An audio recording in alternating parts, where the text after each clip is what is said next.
Assalamualaikum warahmatullahi wabarakatuh. Perkenalkan, nama saya Muhammad Jafiar Firdaus Suherlan.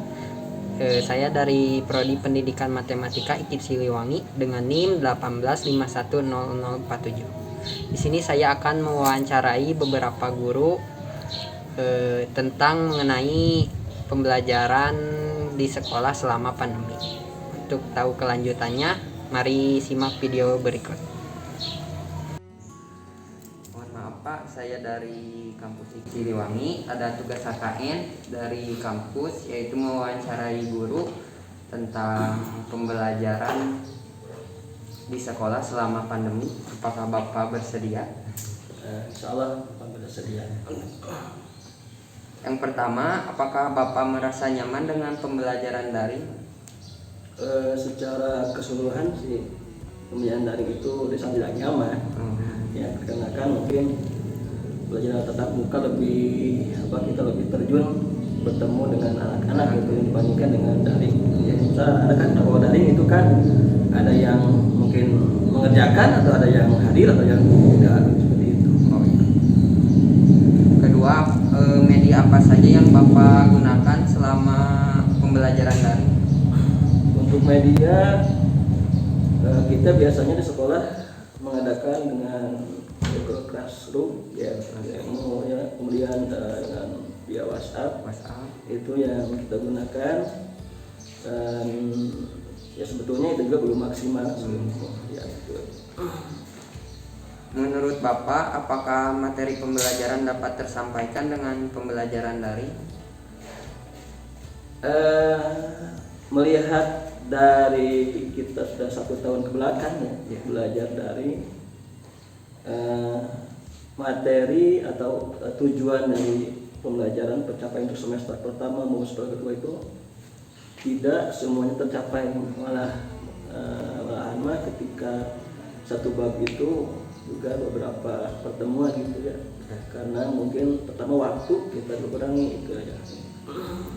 Terkait dengan matematika yang penuh perhitungan dan sangat abstrak, apa pembelajaran daring efektif menurut Bapak? Kalau dibilang efektif ya tidak efektif, karena ya itu kita matematika itu ya tadi abstrak ya. Kita bisa menjelaskan ke anak-anak itu dengan secara bertatap muka di antara seperti itu. Kalaupun daring sekarang kan anak tidak, apalagi kalau anak yang malas mungkin untuk membuka YouTube itu kan terkadang ya itu kendala mungkin untuk anak yang mungkin tidak mempunyai pulsa atau kuota, itu yang terkendala seperti itu, tidak efektif. Kendala apa saja yang Bapak sering temu pada saat pembelajaran matematika daring? Ya, untuk kendala diantaranya ada sebagian siswa yang memang pertama untuk kuotanya ya, karena kita ini di Mitra Dharma ini anak-anak itu dari berbagai pelosok, diantaranya ada yang dari Gabus, ada dari Gantole, Jaladri, itu yang pertama. Yang keduanya mungkin dari segi pembelajarannya mungkin kurang efektif, dikarenakan dari itu kita pencapaiannya belum sampai kepada apa yang kita harapkan seperti itu. Apa perbedaan yang Bapak rasakan antara pembelajaran daring dan pembelajaran tatap muka? Perbedaannya banyak sekali, diantaranya kalau kita seperti tatap muka ini, kita kan bisa, anak-anak kan bisa bertanya atau bisa mengerjakan secara langsung. Kita juga sebagai guru bisa menjelaskan dengan secara terperinci gitu ya. Kemudian ketika ada pertanyaan tidak mengerti ya mungkin anak-anak bisa, itu diantaranya. Kemudian juga kalau secara tatap muka kita bisa menyampaikan materi dengan tujuan yang sudah kita buat sesuai dengan dalam RPP itu gitu ya. Bagaimana kemampuan rata-rata siswa Bapak dalam memahami materi yang disampaikan? Untuk kemampuan siswa tentang apa yang materi Bapak sampaikan itu untuk daring, ya mungkin untuk sebagian siswa ada yang kemampuannya yang lebih dengan memberikan materi ketika Tahunya dari mana? Ya, ketika mengumpulkan tugas. Ketika ada tugas latihan, si anak tersebut mengumpulkan tugas, mungkin dari satu rombalnya, kebetulan bapak kelasnya kelas IPS itu 32, mungkin untuk diantaranya cuma kemampuan untuk mengikuti berapa persennya saja, 90% lah. Kebanyakan ya, 10%, kebanyakan yang tidaknya itu yang banyak tidak mengumpulkan tugas seperti itu. Apakah ada kemajuan atau perubahan yang signifikan terhadap siswa selama pembelajaran daring? Justru selama pandemi ini pembelajaran khususnya pada matematika pembelajaran sama sekali tidak ada kemajuan kalau menurut Bapak ya. Terlihat dari pertama ketika kita mengadakan PAT atau ulangan, ternyata si anak sebagian besar kebanyakan itu tidak sesuai dengan apa yang kita harapkan dalam hasilnya itu. Bila situasi sudah normal, apakah Bapak merasakan pembelajaran daring masih diperlukan atau sudah? Kalau sudah normal, ya mungkin saja perlu ketika seorang guru mungkin dalam keadaan sakit atau ya, sakit atau memang resign karena ada cuti, mungkin seperti itu bisa saja. Tapi Bapak lebih cenderung pada tatap muka itu yang KLK sebagai guru. Apa ada saran dari Bapak untuk memotivasi generasi selanjutnya dalam menggeluti profesi guru? Ya, sarannya mungkin untuk generasi penerus ya belajar dan belajar terus apa yang menjadi sebagai bahan untuk seorang guru itu belajar terus. Kemudian kita mungkin sekarang zamannya sudah maju seperti ini, ya tidak lupa kita belajar juga media-media karena saya rasakan saya sebagai orang tua mungkin generasi ke belakang untuk ya istilah gaptek lah. Insya Allah kalau generasi muda mungkin pembelajarannya banyak, bisa sekarang itu masih banyak, kita tidak hanya tertuju pada seorang guru saja atau dosen buku saja, tapi yang utama adalah bagaimana kita mencari mendidik seorang anak itu berakhlak, berazab, itu saja yang penting. Karena kalau seperti guru bisa mentransfer ilmu, yang itu kan banyak, bisa kita ke Google kemana saja. Tapi kalau pembelajaran akhlak itu yang paling sulit. Itu saja akhlak yang perlu kita perbaiki untuk anak-anak generasi ke depannya itu saja. Ya, terima kasih Pak atas waktunya. Mohon maaf jadi terganggu. Ya apa, sama-sama. Mohon maaf Pak, sebelumnya saya dari kampus IKIP Siliwangi ada tugas KKN dari kampus untuk mewawancarai guru tentang pembelajaran di sekolah selama pandemi COVID-19. Apakah Bapak bersedia? Bisa bersedia. Yang pertama, apakah Bapak merasa nyaman dengan pembelajaran daring? Baik, Assalamualaikum warahmatullahi wabarakatuh.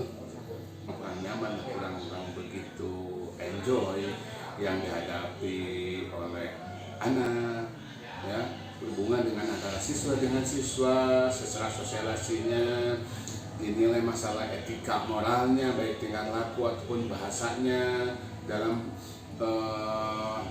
menanyakan suatu pelajaran yang tidak mengerti, itu kurang prosesnya ya, kurang. Ya walaupun dikatakan tidak nyaman di sini, ya apa boleh buatlah. Dalam masa pandemi ini ya tetap saja harus didukung pelaksanaan proses pembelajaran, karena tidak mungkin kita membiarkan bangsa kita itu bodoh dibiarkan begitu saja. Ya secara otomatis ya mau tidak mau harus diterima secara dalam pandemi ini secara dulu tersebut.